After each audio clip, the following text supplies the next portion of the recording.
Hello friends, good morning. నేను ఇక్కడ Rajiv Gandhi international ఎయిర్పోర్ట్లో ఉన్నాను. ఈ ఎయిర్పోర్ట్లో జనాల్ని చూస్తున్న కొద్దీ ప్రతిసారి కూడా నాకు ఒక ఆలోచన కలుగుతుంటుంది. ఆలోచన ఏంటంటే, వీళ్ళందరూ కూడా కొద్ది గొప్ప జీవితంలో సక్సెస్ సాధించిన వాళ్ళు, కొద్ది గొప్ప జీవితంలో సక్సెస్ సాధించి ఇంకా సాధించాలనుకుంటున్న వాళ్ళు. ఈ సక్సెస్ సాధించడం అనే విషయానికి వస్తే, నా 25 years ఆఫ్ ఎక్స్పీరియన్స్లో నాతో సహా నేను చాలామందిని చూసింది ఏంటంటే, ఫెయిల్యూర్ని హ్యాండిల్ చేయటం అనేది కష్టం. జనరల్గా మనందరూ ఒక ఫెయిల్యూర్ వచ్చిందంటే ఆ ఫెయిల్యూర్ని హ్యాండిల్ చేయడం అనేది చాలా కష్టం అవుతుంది. డిప్రెషన్లోకి వెళ్తారు, ఫ్రస్ట్రేషన్లోకి వెళ్తారు, డీవియేషన్ అవుతారు, అడిక్ట్ అయిపోతారు. ఇటువంటివన్నీ జరుగుతుంటాయి. కానీ ఒక పెక్యులర్ విషయం ఏమిటంటే, ఈ ఫెయిల్యూర్ని హ్యాండిల్ చేయడానికి మీకు చాలా చాలా సపోర్టింగ్ సిస్టమ్స్ ఉంటాయి. అంటే కొన్ని మోటివేషనల్ వీడియోస్ అనుకోవచ్చు, మోటివేషనల్ స్పీకర్స్ అనుకోవచ్చు, థెరపీస్ అనుకోవచ్చు, ఇవన్నీ ఉంటాయి.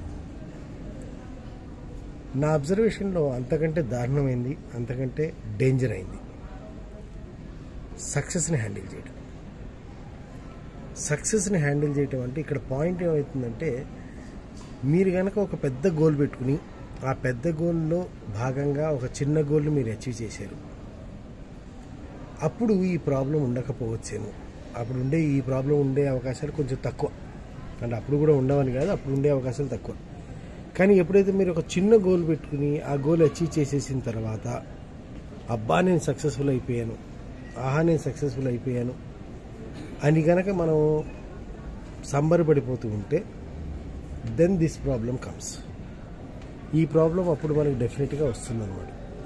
సో దీంట్లోపల ఏమైపోతుందంటే, ఇది ఎప్పుడైతే మనం సక్సెస్ అయిపోయామో అనగానే, అంటే ఇది ఏమవుతుంది, అప్పటిదాకా ఫెయిల్యూర్ జోన్లో ఉన్న మనము ఒక సక్సెస్ జోన్లోకి వెళ్ళిపోయేసరికి we feel uncomfortable, we feel out of our comfortable place. అంటే మనకు ఉన్న కంఫర్టబుల్ ప్లేస్ నుంచి దూరంగా వెళ్ళినట్టుగాను, లేకపోతే మనం మన యొక్క తెలిసిన టెరిటరీ నుంచి, తెలిసిన డొమైన్ నుంచి బయట ప్లేస్కి వెళ్ళినట్టుగాను.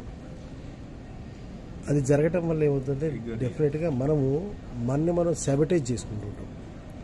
మనం సాబటేజ్ చేసుకుంటుంటే మనకు వచ్చిన ఆలోచనలన్నింటినీ కూడా మనమే పాడు చేసుకోవటము, లేదా అది హ్యాండిల్ చేయలేక ఇబ్బందులు పడటము, అక్కడి నుంచి ఈగో కనెక్ట్ అయిపోయి ఎవరితో పడితే ఎలా పడితే వాళ్ళ మాట్లాడటము, ప్రవర్తించడం, బిహేవ్ చేయటము, ఇవన్నీ అంటే హ్యాండిల్ చేయలేకపోతాం అన్నమాట. ఒక చిన్నపిల్లడికి కనుక 500cc బుల్లెట్ ఇస్తే కనుక వాడు ఎట్లయితే హ్యాండిల్ చేయలేక తడబడతాడో, కాసేపు నడిపించినట్టే ఉంటుంది, కానీ ఎప్పుడు తడబడతాడో ఎప్పుడు కింద పడతాడో తెలియదు. అలా సక్సెస్ని హ్యాండిల్ చేయటం అనేది అందరి వల్ల కాదు. ఆ సక్సెస్ని హ్యాండిల్ చేయటం అనేది చాలా పెద్ద ఆర్ట్. నా 25 సంవత్సరాల ఎక్స్పీరియన్స్లో నా దగ్గరకు వచ్చిన చాలామందిలో జరిగే ప్రాబ్లం ఏంటంటే, వాళ్ళు ఒక చిన్న గోల్ పెట్టుకొని వస్తారు. ఆ చిన్న గోల్ పెట్టుకొని వచ్చిన తర్వాత, చిన్న గోల్ అచీవ్ అయిన తర్వాత నెక్స్ట్ గోల్ పెట్టుకుని నెక్స్ట్ గోల్కి వాళ్ళు అచీవ్ చేయడానికి ప్రయత్నించాలి అనేది జనరల్గా, లాజికల్గా ఎవరైనా చెప్పేది ఎవరికైనా తెలిసిందే. కానీ ఇక్కడ ఏం జరుగుతుందంటే, వాళ్ళు అక్కడికే ఆగిపోయి, ఇక మా అంతటో లేడని, లేదా మాకు ఇంతకు మించి రావటం చేత కాదేమో అని, లేదా ఇంతకు మించి చేయలేమేమో అని రకరకాల థాట్స్, రకరకాల కారణాలు, రకరకాల విషయాలు, ఈ విషయాలతోటి ఆ సక్సెస్ని హ్యాండిల్ చేయడం అనేది మిస్ అయిపోతారు. మళ్ళీ వెనక్కి వెళ్ళిపోయి ఆ పోరాటం, అంటే ఎవరెస్ట్ శిఖరం ఎక్కుతున్నటువంటి ఎడ్మండ్ హిల్లరీకి ఎన్నిసార్లు ప్రయత్నించినా ఫెయిల్యూర్ అయినప్పుడు, ఫెయిల్యూర్ అయిన ప్రతిసారి ఎక్కాలనే పట్టుదల పెరిగింది. కానీ లాస్ట్కి ఎప్పుడైతే ఒకసారి ఎక్కేసాడో, తర్వాత దాదాపు ఒక 5-6 సంవత్సరాలు మనిషి డిప్రెషన్లోకి వెళ్ళిపోయాడు. నెక్స్ట్ ఏం చేయాలి అర్థం కాక. సో అది డిఫరెంట్ స్టోరీ. ఇదే మీరు చూడండి, సచిన్ టెండూల్కర్ కనుక సెంచరీ మీద సెంచరీ 100 సెంచరీలు కొట్టినప్పుడైనా, అబ్దుల్ కలాం లాంటి వ్యక్తి అంత గొప్ప అచీవ్మెంట్ చేసినప్పుడైనా, వాళ్ళని కనుక మీరు చూస్తే, అక్కడికి వెళ్ళిన తర్వాత కూడా విద్య ఒసగును వినయం అన్నట్టుగా, నేనేమంటాను, విజయం ఒసగును వినయం. అంటే నిజంగా నువ్వు విజయవంతుడు ఏదైతే, నువ్వు విజయం సాధించిన వాడివైతే నీకు అది వినయాన్ని తెస్తుంది. ఎవరికైతే అది నిజమైన విజయం కాదో, అది వాడికి ఒక విధమైన ఈగోని తెస్తుంది, లేదా ఒక విధమైన భయాన్ని తెస్తుంది. It's not only ego. అంటే సక్సెస్ వచ్చినప్పుడు అన్నిసార్లు ఈగోనే వస్తుంది అనేది కాదండి. మోస్ట్ ఆఫ్ ది టైమ్స్ నేను అబ్జర్వ్ చేసింది ఏంటంటే, భయాన్ని కూడా తెస్తుంది. అంటే మేబీ నెక్స్ట్ టైం మన ఎక్స్పెక్టేషన్స్ మళ్ళీ రీచ్ అవ్వాలని, లేదా నెక్స్ట్ టైం మన ఎక్స్పెక్టేషన్స్, అవతల వాళ్ళ ఎక్స్పెక్టేషన్స్, మన ఎక్స్పెక్టేషన్స్ మీట్ అవ్వాలని స్ట్రెస్ని తెస్తుంది, ఫియర్ని తెస్తుంది, టెన్షన్ని తెస్తుంది, యాంగ్జైటీని తెస్తుంది.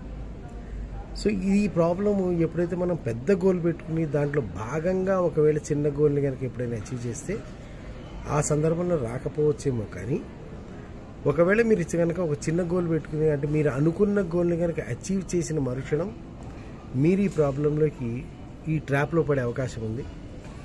సో నాకు ఇక్కడ ఎందుకు చెప్తున్నానంటే, ఇప్పుడు ఈ ఎయిర్పోర్ట్కి వచ్చిన ప్రతిసారి, ఇక్కడ జనాలను చూస్తున్న ప్రతిసారి, ఈ సక్సెస్ ప్రయాణంలో వీళ్ళు ఎక్కడ ఉన్నారో కదా, అంటే వాళ్ళు అక్కడ ఉన్నటువంటి పెద్ద ప్రయాణంలో ఇది చిన్న మజిలీయా, లేకపోతే వాళ్ళు ఆ ప్రయాణం ఆల్రెడీ అయిపోయింది అనుకుంటున్నారా, సక్సెస్ సాధించామనుకుంటున్నారా, అంటే ఒక్కొక్కళ్ళని చూస్తే ఒక్కొక్క రకమైన ప్రవర్తన, ఒక్కో రకమైన బిహేవియరు, ఒక్కో రకమైన ఆలోచన విధానం, ఒక్కోలా ప్రవర్తిస్తుంటాడు. సో ఇవన్నీ చూసినప్పుడు నాకు ఈ ఆలోచనలు వచ్చినాయి, మీతో పంచుకోవాలనిపించింది. So please check. ఈ సక్సెస్ జర్నీలో మీరు సక్సెస్ అచీవ్ చేసేసామనుకుని దాన్ని హ్యాండిల్ చేయలేక జీవితాన్ని అగమ్యగోచరం చేసుకుంటున్నారా, లేక ఈ సక్సెస్ని ఓ part and parcel of big సక్సెస్గా చూసి ఇంకా వెళ్ళాల్సిన దూరం చాలా ఉంది, వచ్చిన దూరాన్ని సంతోషిస్తూ వెళ్ళాల్సిన దూరం పట్ల ఉత్సాహం పెంచుకుంటూ ఉన్నారా, ఎలా ఉన్నారు ఏంటనేది ఒకసారి మిమ్మల్ని మీరు చెక్ చేసుకోండి. Thank you very much. See all.